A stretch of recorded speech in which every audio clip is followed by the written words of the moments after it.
My name is Evelyn Moore, and I live alone in a small white house at the edge of Brattleboro, Vermont. The shutters are blue, though they've faded some with the years, and the porch creaks in cold weather. I keep a pot of lavender by the window, and a wooden plaque near the front door that says, "Come as you are." It's quiet here sometimes. Too quiet, but it's mine. My husband, Richard, passed away 12 years ago. Cancer. Quick and cruel. He was the only person who ever truly understood the rhythm of my silence. Since then, it's just been me, the radio, and a steady rhythm of rituals. Chamomile tea. At 4 p.m. Crosswords on Sunday, and letters from the electric company that I still file neatly even when they're the same every month. I'm 68 now. My knees remind me on the stairs, and my hands sometimes fumble with buttons when the weather turns. But I still manage. Always have. My daughter Karen lives in Boston with her husband, Ben, and their 2 children, Noah, 11, and Lily, just turned 8. I helped raise them in ways they don't remember. I was there when Karen went back to work after maternity leave, rocking colicky babies at 3 a.m., singing the same lullaby on loop until they both dozed off. I watched over them through the stomach bugs, the scraped knees, the school applications. When their budget ran thin, it was me who paid for summer camp, school supplies, that emergency dental work Ben put off too long. Not because they asked well. Sometimes they did, but because I believed that's what mothers do. That's what grandmothers are for. Quiet support, steady presence, no receipts requested. Karen used to call more often, especially after Richard passed. But in recent years, her calls have thinned out, like threads pulled from an old sweater. Birthdays come with group texts now. Mother's Day with emoji hearts. I tell myself it's modern life. Everyone's busy, but there's a hollow kind of ache that comes from being remembered late, or not at all. Still, I hold no grudge. I make excuses for them like it's a habit I can't break. When Noah made the honor roll last spring, I sent a card and $50. No reply, just a vague, "Thank you." 2 weeks later, via Karen's email. When Lily had her dance recital, I watched the video online 3 times, wondering if she even knew I'd seen it. But despite all that, when the phone rang one gray morning in early December, and I heard Karen's voice say, "Mom, we really want you here for Christmas this year," something flickered in me. Something soft and startled. "The kids keep asking about you," she said. "It won't feel like Christmas without you." And just like that, the ache inside me curled into hope. Foolish or not, I held on to those words like they were a lifeline. After all this time, maybe, just maybe, I was wanted. It was the second Monday of December when the phone rang a little past 10 a.m. The sun hadn't climbed far over the ridge yet, and the light outside was that pale, sleepy gold you only get in Vermont winters. I was folding laundry at the kitchen table, towels mostly, warm from the dryer when I heard the buzz. I didn't rush. At my age, you learn there's rarely a call worth tripping over your own feet for. But when I glanced at the screen and saw the name Karen, I felt something loosen in my chest. It had been nearly 3 weeks since I'd heard from her. The last time was a short message asking if I could resend a recipe. Cranberry bars, I think. No greeting. No, "How are you?" Just the request. Sent like an errand. So, to see her name blinking now was enough to make me pause. I pressed answer and lifted the phone slowly to my ear. "Mom?" Her voice was light, cheerful. Too cheerful. It had that rehearsed cadence I'd come to recognize like something she'd practiced in the mirror, unsure whether she'd be met with warmth or cold. "You doing anything special for Christmas this year?" I swallowed back a sigh. "No plans," I said. Just me and the old tree in the living room. I might make a roast if I'm up to it. Watch a little Cary Grant. Nothing fancy. I added a smile into my voice, hoping it would soften the silence that followed. Then she spoke again, faster this time. Well, the kids were asking about you. And Ben thought maybe you'd want to come down. Spend Christmas with us. We'll all be here. The house will be full. It wouldn't feel right without you. That last part, it wouldn't feel right without you, clung to me like perfume. Sweet. Unexpected. I hadn't realized how much I'd been waiting to hear something like that. Not, we need you to help with the kids. Or, can you bring your casserole? Not obligation, wrapped in courtesy, but wanting. Real wanting. Like I mattered beyond utility. I blinked back something that felt dangerously close to tears. I'd love to, I said quietly, then again a little stronger. Yes, of course. She didn't offer to book the ticket. Didn't ask if I needed help with travel or timing. But I didn't care. I had a small envelope tucked in the back of the pantry labeled Christmas Emergency. I'd been saving it for a bad storm or maybe a leaky roof. But this felt like a different kind of emergency, the kind where your heart's been running on fumes too long, and someone finally offers to refill the tank. That afternoon, I pulled out my notepad and started making a list. It felt good, in a way I hadn't felt in months. Pie dish, wrapping paper, new tights. I hadn't dressed up for anything since Emma's graduation, and even then, it had been a stretch. But now I had a reason. Or at least I thought I did. The next day, I found a non-stop flight to Boston. It wasn't cheap, but I paid the extra for early boarding. I didn't mind. If I was going to fly into the holiday rush, I figured I deserved a little dignity doing it. I even splurged on seat 7 ampere window, more legroom. Silly, maybe, but at 68, comfort isn't a luxury. It's a declaration. I began planning like I used to when Richard was alive, measured, and hopeful. I laid out my Christmas blouse, the one with tiny holly leaves embroidered near the collar. I picked out a soft green scarf to match, and even ordered a new cardigan online, deep red wool. The kind that drapes at the hips just right. Not because anyone would notice, but because I would.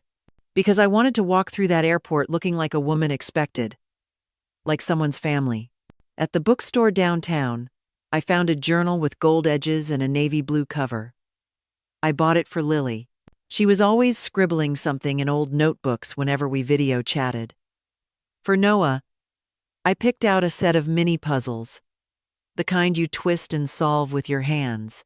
And for Karen, I bought her favorite tea blend and tied it with ribbon. I even found a snow globe shaped like Boston Common and tucked it into my bag as a small surprise for the whole family. Something to say. I still see you.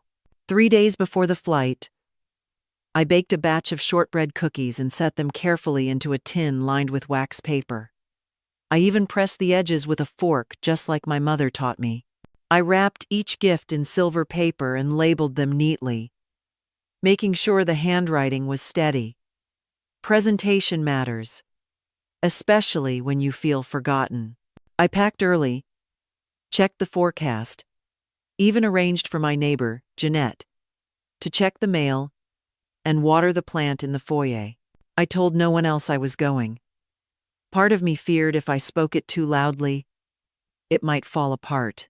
And yet, deep inside, something bright stirred. I pictured arriving, Karen waving, the kids rushing into my arms, my coat warm from their embrace. I imagined the scent of cinnamon, the sound of Bing Crosby on their speakers, the kind of Christmas you see in Hallmark movies but don't dare expect. I imagined my place at the table, not near the kitchen or tucked beside the coat rack, but at the table, where conversations are shared and toasts are made. That vision carried me through the week. Every small chore felt important. I swept the front steps, even though snow hadn't fallen yet. I set the thermostat to hold steady, folded my linens just right, and left the porch light on just as I always did when expecting company. Only this time, I was the one going to be received. Or so I believed. The night before my flight, I couldn't sleep. I lay in bed, heart humming like a tuning fork, imagining the morning ahead. I rehearsed the hugs, the greetings, the wide-eyed faces of the grandchildren as they opened the door and saw me. I even dreamed of Karen wrapping an arm around me in the kitchen, saying, "I'm so glad you're here, Mom. It wouldn't be the same without you." That phrase. It echoed louder than I wanted to admit. It had been years since anyone told me my presence changed anything. For so long, I felt like a coat you hang in the hallway there when needed, unnoticed when not. But now, maybe, things were different. Maybe this Christmas was the turning point, the soft return. After all, why say, "It wouldn't feel right without you," if you didn't mean it? And so, with heart full and suitcase packed, I set my alarm for 5:30 a.m. The flight would leave at 8:15, just enough time for a slow airport check-in and a coffee I'd actually enjoy. I laid out my clothes pressed and ready. Then, finally, I turned off the light, whispering into the quiet, "I'm going where I'm wanted." And I believed it. Christmas Eve morning, I rose before dawn. The house was still and dark, the windows rimmed with frost like lace pressed against the glass. I moved quietly through the familiar routine, turned the kettle on, fed the birds outside, dressed slowly in the clothes I'd laid out the night before. Black slacks, soft green blouse, the red cardigan I'd bought just for the trip. I brushed my hair, added a touch of blush, and paused before the mirror. Not bad, I thought. Not young, but not invisible either. I wanted to look like a woman someone was waiting for. Like someone who mattered. The airport shuttle came right on time, headlights glowing through the soft snowflakes drifting down. I climbed in, nodded politely to the driver, and watched the town blur past through the window. It was early, but the world was already moving. Trucks making deliveries, people in long coats walking dogs, wreaths twinkling on front doors. I imagined Karen making coffee in her kitchen, Ben checking the roast, the kids peeking out the window, watching for me. That thought kept my heart warm all the way to the terminal. Inside, the airport was buzzing with the quiet chaos of the holidays. Children in puffy coats tugging at their parents, travelers juggling coffee cups and carry-ons, announcements echoing from the loudspeakers. I moved through it all like someone with a purpose, wheeling my small red suitcase behind me. I checked my bag, found my gate, and settled near the window, watching the sunrise stretch its golden fingers across the wing of the plane. For a moment, I let myself rest in that warmth, heart steady, ready. The flight boarded smoothly. My seatmate was a young woman in earbuds who barely looked up. I didn't mind. I was content watching the world fall away beneath the clouds, the patchwork of fields and frozen rivers shrinking into memory. I pictured the moment of arrival, the hugs, the squeals of "Grandma" echoing through the terminal. I imagined Karen holding a handmade sign, Lily clinging to my coat, Noah pretending not to be excited but unable to stop smiling. I pictured myself placing the cookie tin gently into Karen's hands, the ribbon still crisp. "You remembered," she'd say, and I'd nod, pretending it was easy. When we landed at Logan just past noon, I gathered my things carefully, took a deep breath, and stepped off the plane into the warm hum of the arrivals hall. The scent of cinnamon pretzels and airport coffee wrapped around me. I made my way to baggage claim, retrieved my suitcase, and walked to the spot Karen had told me to wait, Terminal B, near the big airplane sign. I stood beneath it, phone in hand, coat draped over my arm. People bustled past in waves, reunions bloomed all around me. A young couple kissed. A child ran into her grandfather's arms. A woman in a red coat burst into tears when her brother appeared. All around me, people were being claimed. I wasn't. At first, I didn't panic. These things take time. Traffic, kids, last-minute errands. I checked the time. 12:42 p.m. I scrolled back to Karen's last text. "We'll be there. The kids can't wait to see you, Gaither." I had replied, landing at 12:10. "Can't wait to hug everyone." No response. But that wasn't unusual. Karen wasn't the quickest with replies. Still, I waited. 15 minutes passed. Then 20. The families around me thinned out. The excitement died down. I sat for a moment, but stood back up again quickly. Something about sitting made it feel too final, too much like being left behind. At 1 p.m., I called. Straight to voicemail. I tried again. Nothing. I told myself they were on their way, probably stuck in a parking garage or chasing Lily through the terminal. I kept my coat folded neatly, suitcase by my side, heart beating just a little faster than before. Another 20 minutes.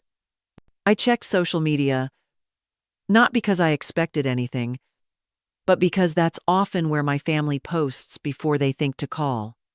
And there it was. The photo. Karen. Ben. The kids. All of them. Smiling. Crowded around their dining room table. The caption read, "Full house. Full hearts. Merry Christmas from our family to yours." The table was set with everything: roast, potatoes, rolls, cranberry sauce. There was a pie cooling on the window ledge.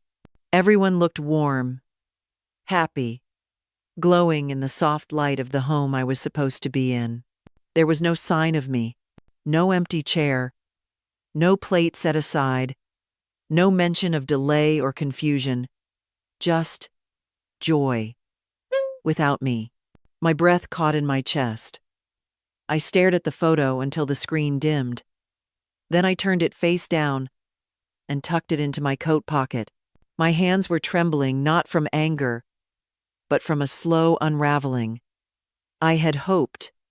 I had dressed like someone who mattered. I had believed. I didn't cry. Not then. I just picked up my suitcase, pulled my coat over my shoulders, and walked. Out of the terminal, past the baggage claim, past the families, the taxi line, the shuttle stops. No direction, no plan. Just away. Each step sounded louder than the last. My shoes clicked against the tile. Sharp and clear. Outside, the air was colder than I'd expected.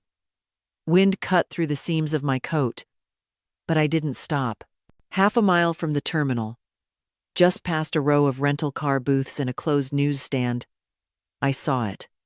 A diner. A squat little building with a flickering neon sign that said, "Rosie's."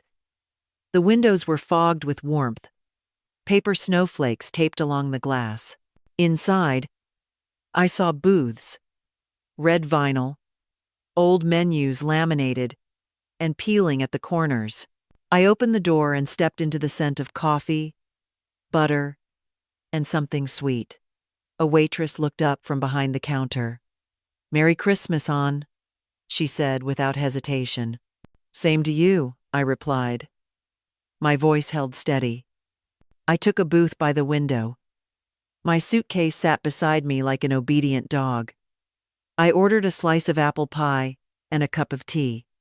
The pie came warm, the crust flaking gently beneath my fork. The tea was strong, slightly bitter. I didn't rush. I didn't text. I didn't call. I sat there in the booth and let the truth settle. They weren't coming. Not today. Maybe not ever. And still, I was here. Whole. Present. Breathing. There's a kind of clarity that only arrives when hope slips out the back door. A moment when the fog lifts and you see everything as it really is. They hadn't forgotten. They had chosen. That was the difference. And now, I had a choice too. That night, I stayed at a motel called the Maplewood, tucked between a gas station and a shuttered shoe repair shop, about 2 miles from the airport. The neon sign outside buzzed faintly, and one of the letters flickered like it couldn't decide whether to stay or go.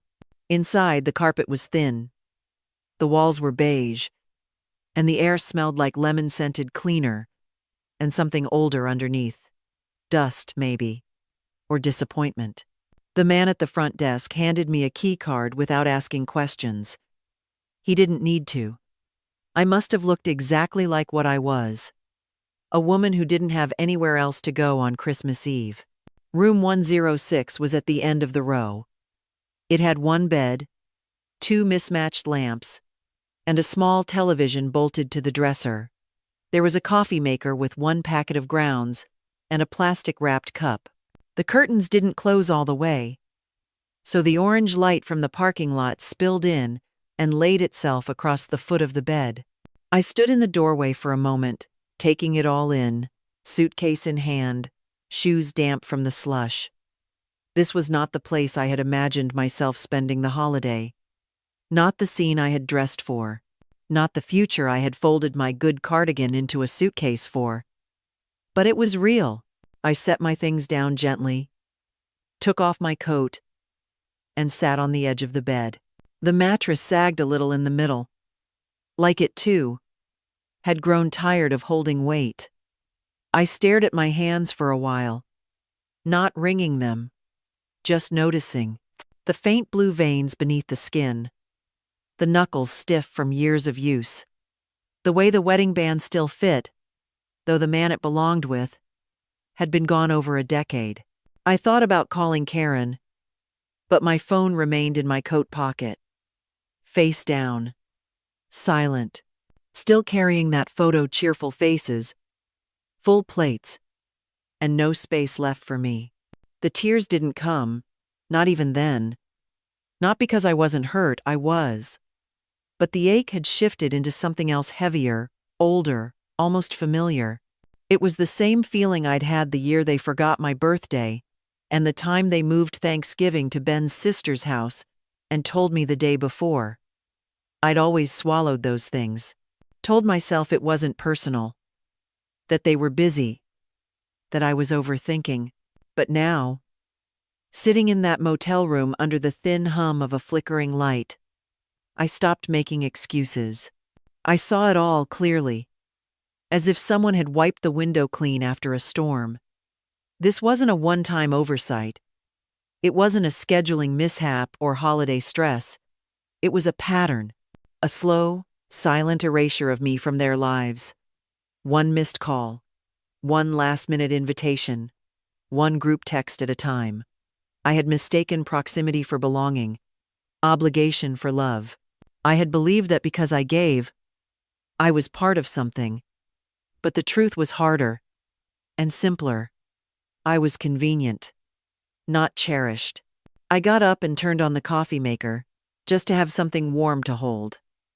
The machine sputtered and wheezed, but it did its job.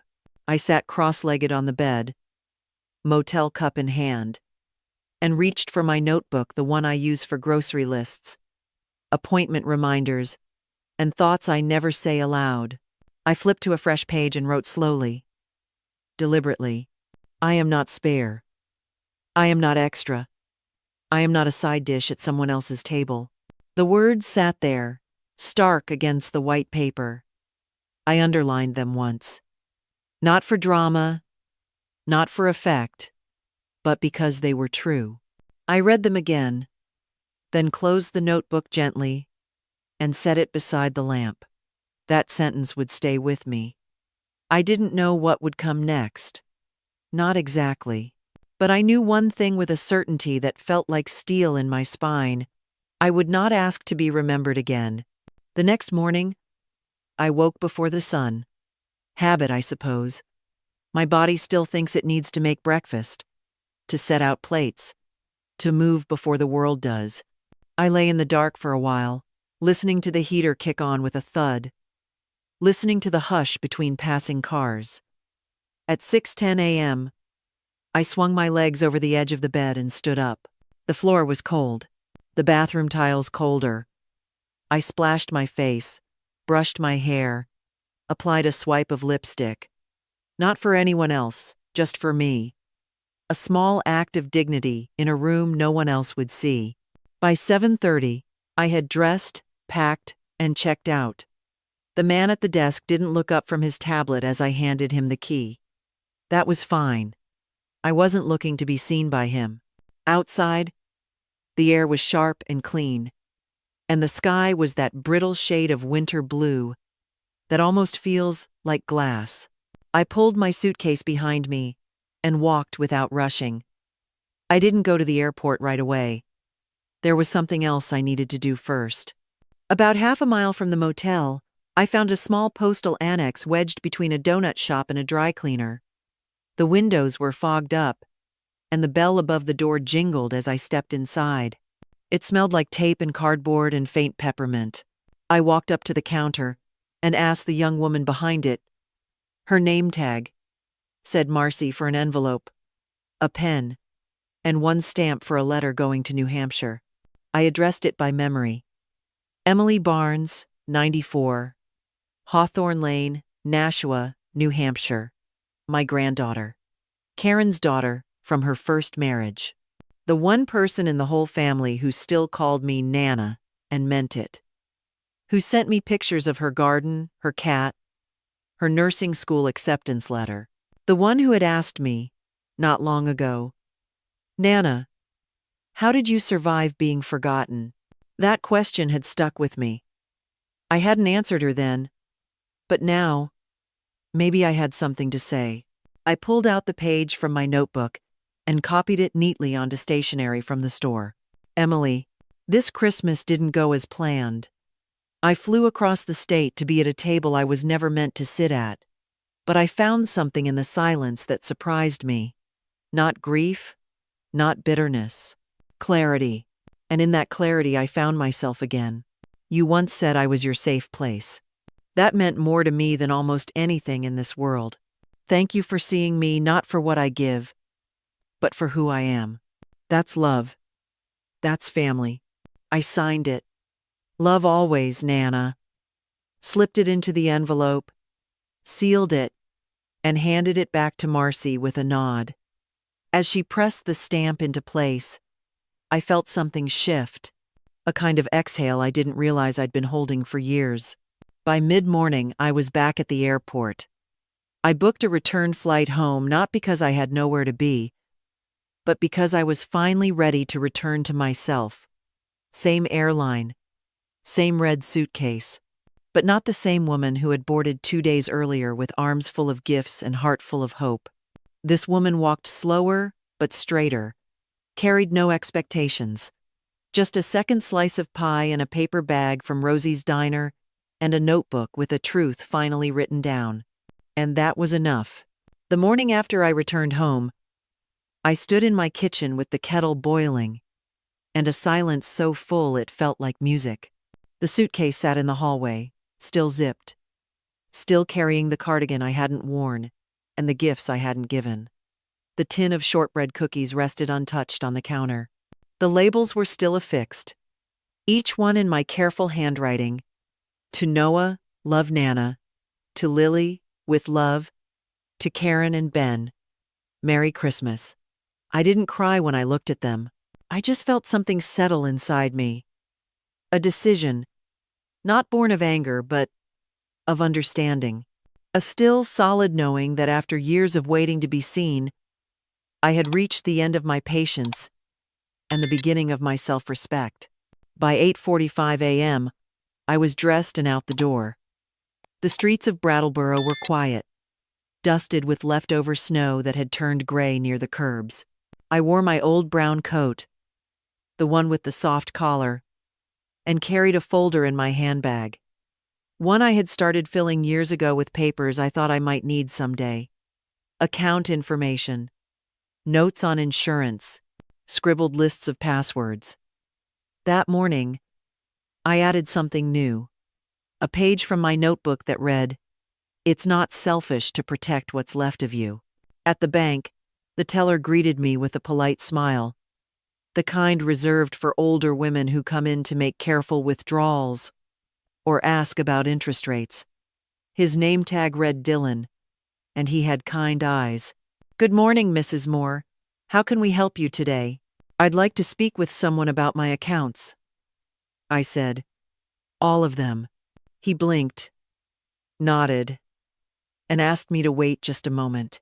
A few minutes later, I was seated in a small glass-walled office with soft chairs and the faint smell of printer ink. The woman across from me was maybe in her 30s, composed in that professional, almond-munching kind of way. Her name was Tanya. She smiled and folded her hands neatly. "What can I do for you today, Mrs. Moore?" "I want to suspend all automatic payments to family members. Tuition, car insurance, monthly transfers, all of it." She paused, a little startled. "All of them?" "Yes," I said calmly. "Effective immediately." She tapped her keyboard. I watched her expression shift as the list popped up on her screen. It was longer than I'd remembered monthly deposits to Karen's household. A quarterly college contribution to Noah's education fund. The auto insurance I'd quietly paid for ever since Ben lost his job 3 years ago. And even a grocery subsidy I had set up after Lily was born. Meant to help during the postpartum months. That apparently had never ended. "Do you want to talk about why?" Tanya asked gently. I looked at her for a long moment. She wasn't being nosy. She was offering something, maybe space, maybe empathy. But I'd already spent a lifetime explaining myself to people who didn't listen. "No," I said. "I've already done enough of that." "Understood," she replied, and that was that. While she finalized the changes, I sat back and looked out the window. Across the street, a woman pushed a stroller past a bookstore, her scarf flapping in the wind. A man in a red hat was scraping ice from his windshield, his breath visible in the air. The world moved on, unaware that something quiet but irreversible was happening in that little bank office, that a woman who had been used to giving was now choosing to stop. "There's also a power of attorney on file," Tanya said softly. "Karen Moore. Do you still want her to have access?" "No," I said without hesitation. "Revoke it." Her eyes met mine, measuring something, but she didn't push. She printed the necessary forms. I signed each one slowly, deliberately, my hand steady. By the time I stood to leave, I felt taller. Not proud, exactly, but clear. And clarity, I was learning, was its own form of power. I didn't rush home. I stopped at the bakery and bought myself a cinnamon roll still warm, wrapped in wax paper. I ate it on a bench outside, while pigeons fluffed their feathers beneath the awning. I didn't check my phone. I didn't wonder whether Karen had called. I simply sat there and tasted something sweet that I hadn't made for anyone else. Later that day, I opened the drawer beside the fridge, where I kept all the old files. The one labeled Karen was thick, stuffed with receipts, copies of checks, letters from schools, and notes from doctors. There was a deposit I had made to help them move into a better school district. A payment to cover a furnace repair they hadn't told me about until the heat went out in January. I remembered how Karen had cried on the phone that day, her voice cracking like glass, and I had offered help before she could even ask. I leafed through each paper as if handling fragile glass carefully, but without sentiment. Not out of bitterness, but out of necessity. I needed to see the history I had lived. I needed to look it in the face. I reached for the thinner folder labeled Emily. It held birthday cards she'd sent, a printout of her nursing school acceptance, A photo of us in the garden the summer she was 15. In her letters, she never asked for anything, but always thanked me for everything. I closed both folders and placed them aside. Then I picked up the phone and called Mr. Alton, my attorney of nearly 30 years. "Mrs. Moore," he answered warmly. "Good to hear from you. I'd like to update my will," I said, "and create a trust for Emily. Only Emily." There was a pause. Not of surprise, just understanding. "Of course," he said. "Come in tomorrow. We'll make the changes." I hung up and looked around the room, my kitchen, still tidy from before the trip. The poinsettia on the table still blooming. The pie dish still sitting in the drying rack, unused. I took a deep breath. Not triumphant, not defiant, just whole. For the first time in a long time, I wasn't making decisions out of guilt, fear, or hope that maybe, just maybe, they'd treat me better. I was making choices rooted in truth. That night, I lit a single candle at the kitchen table. Not for ceremony, just for light. I poured myself a glass of wine, one I'd been saving for a special occasion, and ladled soup into a bowl. I didn't sit in the corner seat where I usually curled in with my memories. I sat right at the center, where I used to sit during Christmas dinners. The chair felt firmer somehow, more mine, and as I ate, slowly, without rushing, I whispered aloud, "I'm not angry. I'm done. There's a difference." The next morning, I walked into Mr. Alton's office wearing the red cardigan. No makeup, no fanfare. Just resolve. We sat across from one another, a folder between us, and went line by line through the paperwork. The house, the accounts, the jewelry, the rights, the responsibilities. "Everything," I said, "goes to Emily. No back doors, no shared access. Just her. She'll be well cared for," he said softly. "Yes," I nodded. "And so will I."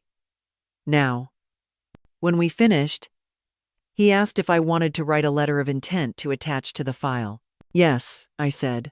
"I want the reason in my own words." Back home, I opened my notebook and wrote, "To whoever reads this after I'm gone, this is not revenge. This is not punishment. This is the truth. I gave. They took. I waited. They forgot. But one person remembered. And that's enough." It started slowly, like most things do, with a vibration in my coat pocket. The sound was faint, polite even, like a knock at a door by someone not sure they're welcome. I was standing at the kitchen sink rinsing my teacup when I heard it, and for a moment, I just let it buzz. I knew who it was before I even looked. When I dried my hands and finally checked the screen, there it was. Karen. One missed call. Followed a few minutes later by a text that read, "Hi, Mom. Hope you're doing okay. Let us know when you're free to talk." No punctuation where it mattered. No warmth where it counted. I didn't respond. I didn't even open it. I just turned the phone face down and went back to folding the laundry. There was something in that small act. Something firm, quiet, and final. I'd spent too many years feeling like I was the one who had to smooth everything over. Like it was my responsibility to keep the peace, even if it meant swallowing every bruise. But not this time. Not anymore. The next day, another text came. This one from Ben. I hadn't heard from him directly in months, maybe longer. He'd always kept his distance. Never rude but rarely warm. His message read, "Karen's been trying to reach you. The kids miss you. Can we talk?" As if it were that simple. As if a phone call would undo the coldness of a table I wasn't invited to. As if, "We miss you," was a net strong enough to catch someone who had already fallen. I didn't answer him either. By the end of the week, the attempts became more persistent. A voicemail from Karen. I didn't listen to it. Another from Ben. His voice tighter, more clipped. And then came the message that made me pause, not because of what it said, but because of who it was from. It was Malene. We hadn't spoken directly in nearly a year. Ever since she and Ben started leaning on me less for babysitting and more for financial favors, our relationship had thinned out like tissue stretched too far. She always kept her distance cordial at holidays, absent the rest of the year. So when I saw her name flash across my screen, I froze. Hi, Irene. Hope you're well. Greg mentioned you've been hard to reach. Let's catch up soon. That was it. As if I were an old coworker she bumped into at a grocery store. Not the woman who had sent care packages when her mother died. Not the woman who loaned her the money to finish her real estate license when she quit her job. Not the woman who once held her newborn while she cried in the laundry room. Just Irene. And let's catch up. I stared at the message for a long time. Then I deleted it. Not out of spite, just clarity. There was no catching up to do. I hadn't fallen behind. I'd simply walked away. But I suppose silence has a way of making people nervous, especially the ones who relied on your voice to fill the air. That Friday, there was a knock at my door. Slow, cautious, almost rehearsed, the kind of knock that carries a suitcase full of excuses. I opened the door, and there she was. Malene. She looked different than I remembered. Too put together. Her hair was curled just so, her makeup done in soft tones, like she was coming from a business meeting. Her coat was expensive, cream-colored, too clean for the slush on my walkway. She stood there, holding a leather tote like a shield, her expression a mix of concern and performance. Irene, she said, her voice practiced. Can we talk? I stepped aside. Not because I wanted to, but because I was curious what it would look like when a person tried to reclaim what they had once disregarded. We sat in the living room. She didn't speak right away. Her eyes flicked around the room as if checking for dust or signs of neglect. The space was clean, simple, warm. I'd lit a candle before she arrived, and its flame flickered quietly on the coffee table beside us. I know you're upset, she began, smoothing the fabric of her pants. And I just want to say, this whole thing was a misunderstanding. I said nothing. Greg thought your flight was the day after. That's what he told me. We didn't realize you had already landed. And the photo? I asked. She blinked. What? The family photo. The caption that read, "Full house." That was posted while I was standing outside baggage claim. Her cheeks flushed just slightly. That was just something I posted. It wasn't meant to hurt you. But it did. She looked down at her hands. Well, yes, she said quickly. But I think we need to move past that now. The kids miss you. Greg's been calling. We're all concerned. You've shut us out. I let out a small breath. Not a sigh. Just air clearing its path. No, I said gently. I stopped filling in the silence for you. That's different. She shifted. We came here because we want to make things right. I looked at her, really looked. At the smoothness of her skin, the stiffness in her posture, the subtle way her eyes flicked toward the hallway, as if Greg might appear and help carry the weight of this conversation. I saw the tension behind the niceness, the discomfort in being met with someone no longer trying to make her feel comfortable. You didn't come to make things right, I said. You came to see if I was still useful. She straightened. That's not fair. But it's true. A silence bloomed between us, thick and undeniable. Finally, she said, Greg's worried. He should be, I said. Not because I'm gone, but because I'm not coming back. The words hung in the room like bells that had already been rung. Not loud, just final. She reached for her tote, stood, and adjusted her coat. I'm sorry you feel this way. I gave a small, knowing smile. Number. You're sorry I stopped accepting less than I deserve. At the door, she hesitated, her back stiff. Does Greg know you've made changes? He's starting to suspect. And the house, the accounts? All taken care of. She left without another word. Her heels tapped sharply against the walkway, and then silence returned, sweet, steady, and mine. I stood at the door for a moment longer, not to watch her go, but to mark the moment I no longer needed to be needed by the wrong people.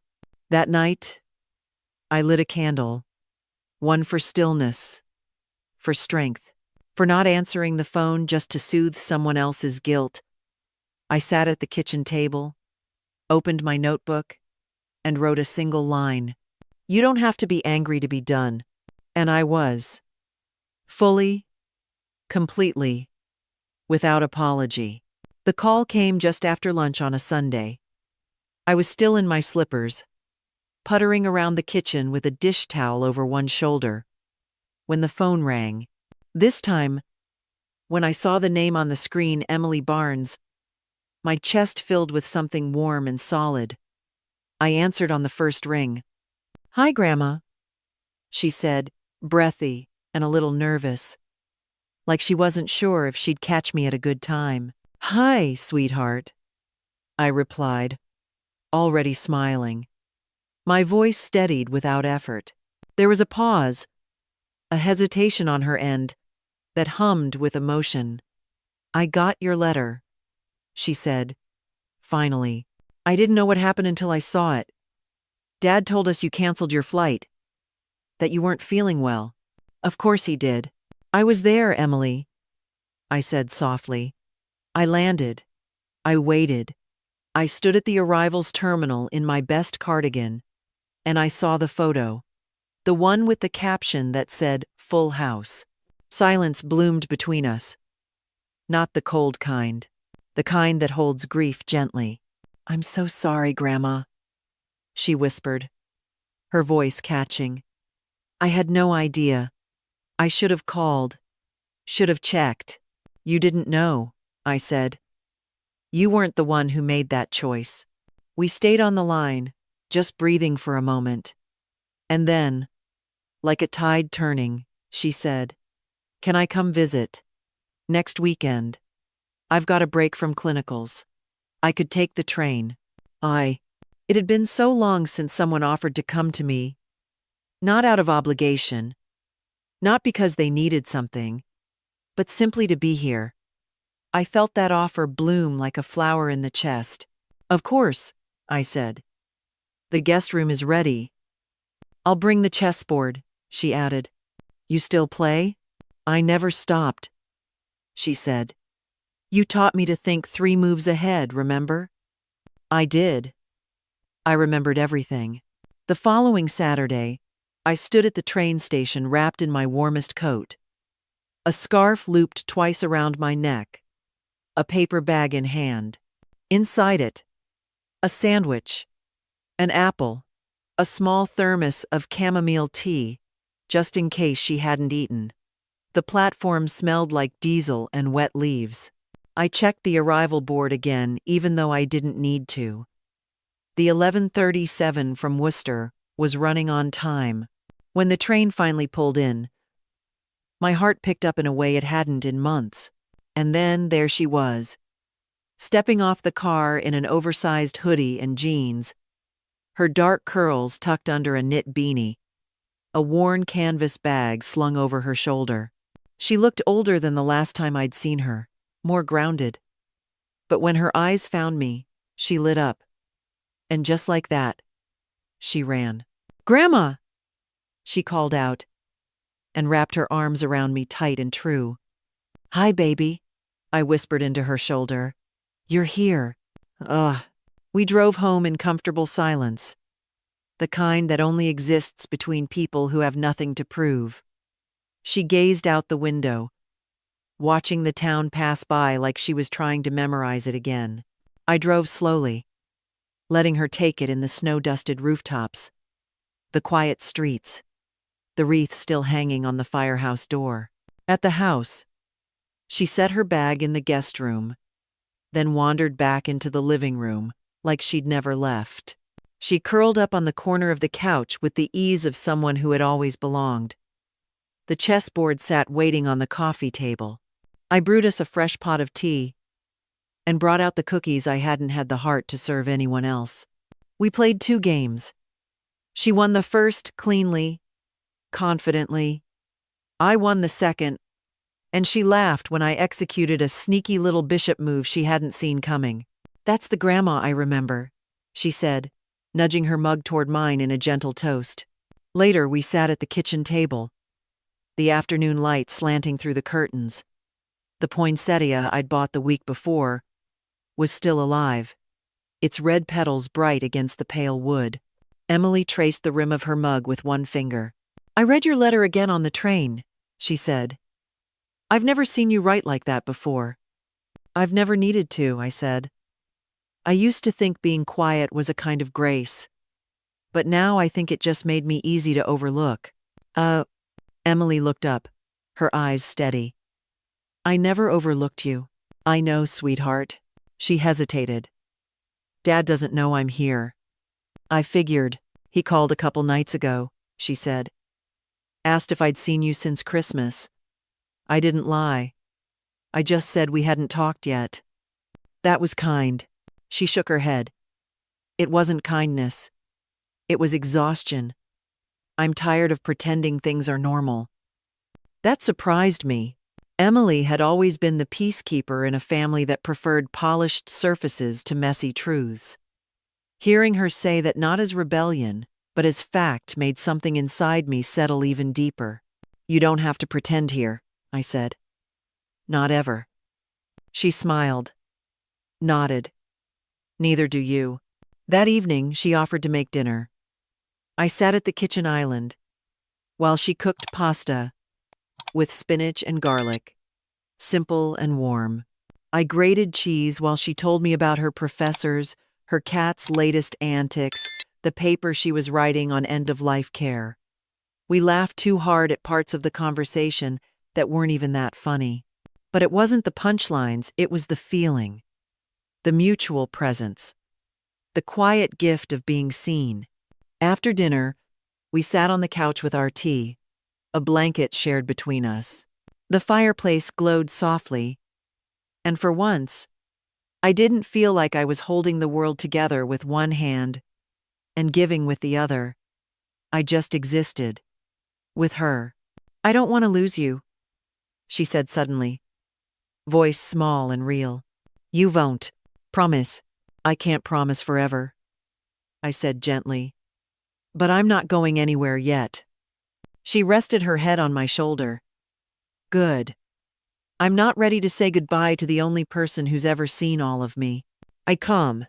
That night, after she went to bed, I sat in the living room, the clock ticking softly behind me. I looked at the photos on the mantel. Some had faded. Some frames were now empty, removed after this past month. But one still stood tall. Me holding baby Emily. Her tiny hand curled into my sweater. My face younger but just as steady. I stared at that photo for a long time. Not with nostalgia, with recognition. In the morning, she packed quietly, folding the blanket from the guest room and tucking the chessboard into her bag.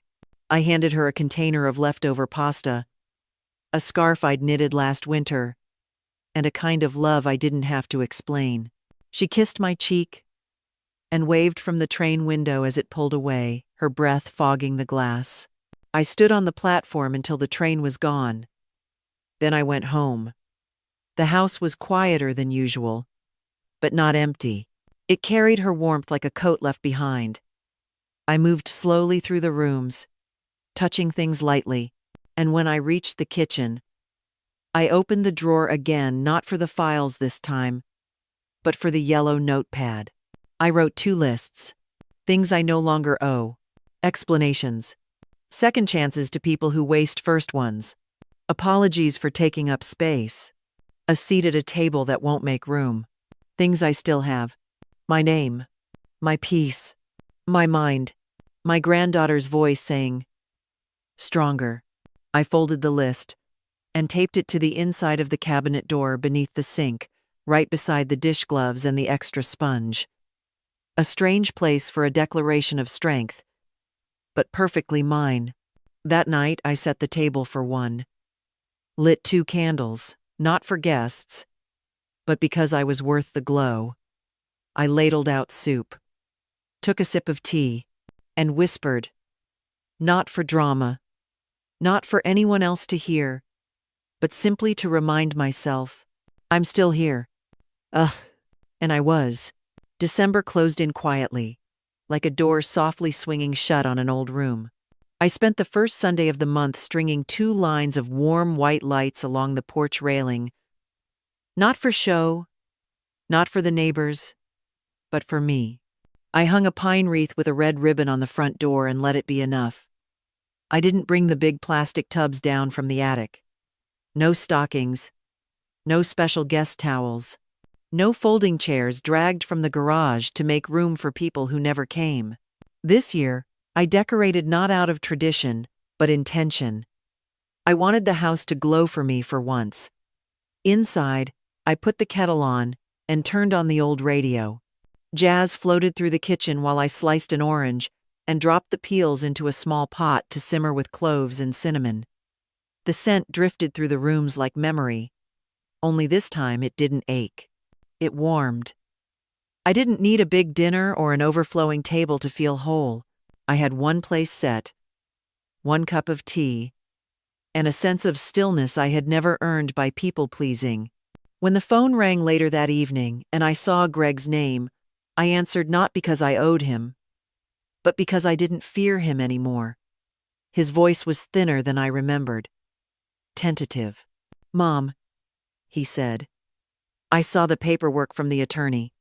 He paused, waiting for me to jump in, to soothe, to smooth. I don't understand," he said finally. "After everything," I closed my eyes and said it gently, like a lullaby. "Exactly. After everything." There was a silence. Then he said, "We're still your family." And I replied, "Greg, I was your family. But you haven't been mine for a long time. No shouting, no bitterness, just the truth, spoken clearly enough to echo long after the call ended. When I hung up, I didn't cry. I didn't second guess. I poured another cup of tea and stood by the window, watching the porch lights blink soft and slow. Later, I mailed a package to Emily inside, the silver earrings I'd once meant for someone else, now wrapped in soft cloth, along with a handwritten note. "These are yours, not because you asked, but because you showed up." And as the snow began to fall slow, clean, forgiving, I sat in my favorite chair beneath a blanket, watching the flakes drift past the porch light. There was no noise in the house, but it wasn't empty. It was full of something I hadn't felt in years. My own presence, my own peace. And in that quiet, I knew this was not an ending. This was a beginning. My beginning. There comes a time in life when silence teaches more than words ever could. I used to believe that love meant always showing up, giving, forgiving, and folding myself smaller to fit into other people's lives. But the truth is, love without respect is only convenience, and kindness without boundaries becomes permission to be forgotten. Being left at the airport wasn't just a moment of heartbreak, it was my awakening. I learned that self-worth isn't granted by others. It's claimed by choosing ourselves, even when no one else does. At 68, I finally stopped asking to be chosen and started choosing me. We don't grow old to disappear. We grow wise enough to take back our voice, To anyone who has ever felt invisible in the lives they helped build, you are not alone, and you are not done. It's never too late to draw the line between being needed and being valued. And sometimes, walking away is not the loss. It's the beginning of freedom. I found peace, not in their return, but in my own. And I promise you that peace is worth everything.